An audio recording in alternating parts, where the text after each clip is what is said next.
Assalamualaikum warahmatullahi wabarakatuh.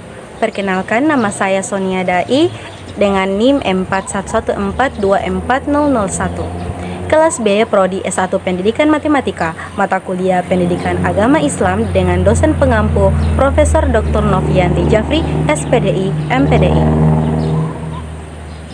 Saya akan mempresentasikan mengenai materi hukum Islam dan masalah kontemporer, pajak, fikih lingkungan. Pengertian hukum Islam. Hukum Islam menurut bahasa berarti jalan yang dilalui umat manusia untuk menuju kepada Allah Ta'ala. Keberadaan aturan atau sistem ketentuan Allah Subhanahu wa Ta'ala untuk mengatur hubungan manusia dengan Allah Ta'ala dan hubungan manusia dengan sesamanya. Aturan tersebut bersumber pada seluruh ajaran Islam, khususnya Al-Quran dan hadis. Sedangkan menurut istilah hukum Islam adalah syariat yang berarti aturan yang diadakan oleh Allah untuk umatnya yang dibawa oleh seorang Nabi Muhammad SAW, baik hukum yang berhubungan dengan kepercayaan akidah maupun hukum-hukum yang berhubungan dengan amalia perbuatan yang dilakukan oleh umat muslim semuanya. Dari kedua definisi mengenai hukum Islam berarti bisa dikatakan bahwa hukum Islam merupakan seperangkat norma atau peraturan yang mengatur tingkah laku manusia yang bersumber dari Allah Subhanahu wa Ta'ala berupa Al-Quran yang dilengkapi dengan sunnah Rasulullah Nabi Muhammad SAW dalam bentuk hadis untuk memenuhi aspek syariah, fikih, dan hukum Islam, yaitu patuh kepada Allah Subhanahu wa Ta'ala, menyelamatkan dan mewujudkan kedamaian insan manusia. Hukum Islam mencakup hukum syariah dan hukum fikih karena arti syara dan fikih terkandung di dalamnya. Ciri-ciri hukum Islam. Yang pertama, erat kaitannya dengan iman atau akidah dan kesusilaan atau akhlak Islam. Yang kedua, mendahulukan kewajiban daripada hak, amal daripada pahala. Yang ketiga, sumbernya adalah wahyu Allah dan sunnah Nabi Muhammad SAW serta pendapat para ulama.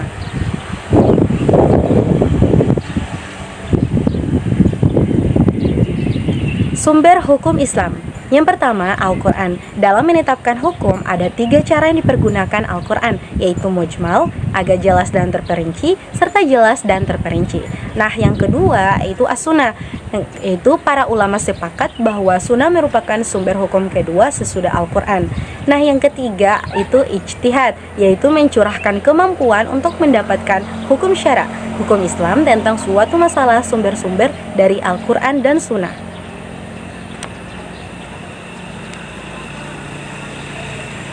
Nah, selanjutnya masalah kontemporer. Masalah kontemporer merujuk pada masalah atau peristiwa yang sedang hangat dibicarakan dan relevan dalam konteks zaman sekarang. Isu-isu kontemporer mencerminkan perubahan sosial, politik, ekonomi, budaya, atau lingkungan yang sedang terjadi di masyarakat pada saat ini. Hal-hal yang dianggap sebagai masalah kontemporer biasanya memiliki dampak yang signifikan dan menjadi sorotan utama dalam kehidupan sehari-hari atau dalam skala yang lebih luas seperti secara global. Contoh masalah kontemporer. Contoh masalah kontemporer yang sering dibicarakan meliputi isu perubahan iklim, kemiskinan, ketimpangan sosial, teknologi dan privasi, kebebasan berpendapat, isu kesehatan masyarakat, serta berbagai isu politik dan ekonomi yang relevan dengan zaman kita saat ini. Masalah kontemporer dapat mencakup berbagai hal seperti perubahan, peristiwa, situasi, kebijakan, dan nilai. Masalah kontemporer dapat berkembang karena sebagai faktor baik dari internal maupun eksternal. Masalah kontemporer memiliki komponen politik, ekonomi, sosial, sejarah, dan geografi. Selanjutnya mengenai pajak menurut hukum Islam. Menurut hukum Islam, pajak memiliki konsep yang berbeda dengan pajak dalam sistem perpajakan konvensional. Dalam Islam, pajak dikenal sebagai zakat yang merupakan salah satu pilar utama dalam agama tersebut. Dengan demikian, pajak dalam hukum Islam lebih mengacu pada konsep zakat sebagai bagian dari kewajiban agama dan bukan sebagai instrumen fiskal seperti pajak dalam sistem perpajakan konvensional. Pajak kontemporer. Pajak kontemporer merujuk pada konsep dan praktik perpajakan yang berlaku dalam konteks zaman sekarang. Istilah ini mengacu pada pemahaman tentang sistem perpajakan yang relevan dengan kondisi ekonomi, sosial, dan politik saat ini. Pajak kontemporer mencakup berbagai aspek, termasuk regulasi perpajakan yang terbaru, kebijakan fiskal yang sesuai dengan tuntutan zaman, dan pemahaman terhadap perubahan dalam struktur ekonomi dan teknologi yang memengaruhi sistem perpajakan. Dalam konteks pajak kontemporer, penting untuk memperhatikan perkembangan terbaru dalam perundang-undangan perpajakan, isu-isu fiskal yang sedang relevan, serta upaya untuk mengoptimalkan sistem perpajakan agar sesuai dengan kebutuhan dan perkembangan ekonomi saat ini. Pajak kontemporer juga mencakup pemikiran tentang keadilan pajak, efisiensi dalam pengumpulan pajak, dan keberlanjutan sistem perpajakan dalam jangka panjang. Selanjutnya mengenai pengertian fikih lingkungan. Fikih lingkungan atau fiqh al-bi'ah berasal dari bahasa Arab yang terdiri dari dua kata, yaitu kalimat majemuk, mudaf, dan mudaf ilai, yaitu kata fikih dan al-bi'ah.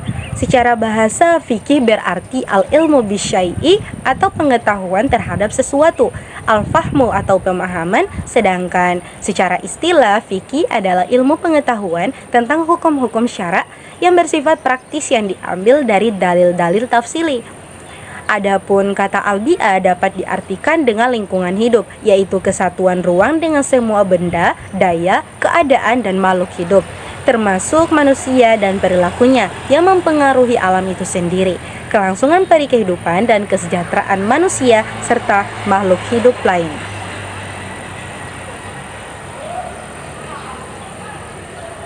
Fikih lingkungan. Fikih lingkungan adalah seperangkat aturan yang ditetapkan oleh ulama tentang perilaku manusia terhadap lingkungan. Aturan ini bersumber dari dalil-dalil terperinci yang bertujuan untuk mencapai kemaslahatan kehidupan yang berkelanjutan. Fikih lingkungan diharapkan dapat mengajak masyarakat untuk peduli terhadap lingkungan dan menjadikan keramahan terhadap lingkungan sebagai gaya hidup. Beberapa aplikasi praktis dari fikih lingkungan dalam masyarakat muslim, diantaranya yang pertama, pengelolaan sumber daya air secara adil dan berkelanjutan. Yang kedua, pengelolaan sampah dengan cara yang ramah lingkungan. Yang ketiga, perlindungan keanekaragaman hayati dan spesies langka. Baiklah, itulah presentasi saya mengenai hukum Islam dan masalah kontemporer pajak dan fikih lingkungan. Jika ada salah kata yang saya ucapkan, mohon maaf, karena yang benar datanya dari Allah dan yang salah datanya dari diri saya sendiri. Wabillahi taufiq wal hidayah. Wassalamualaikum warahmatullahi wabarakatuh.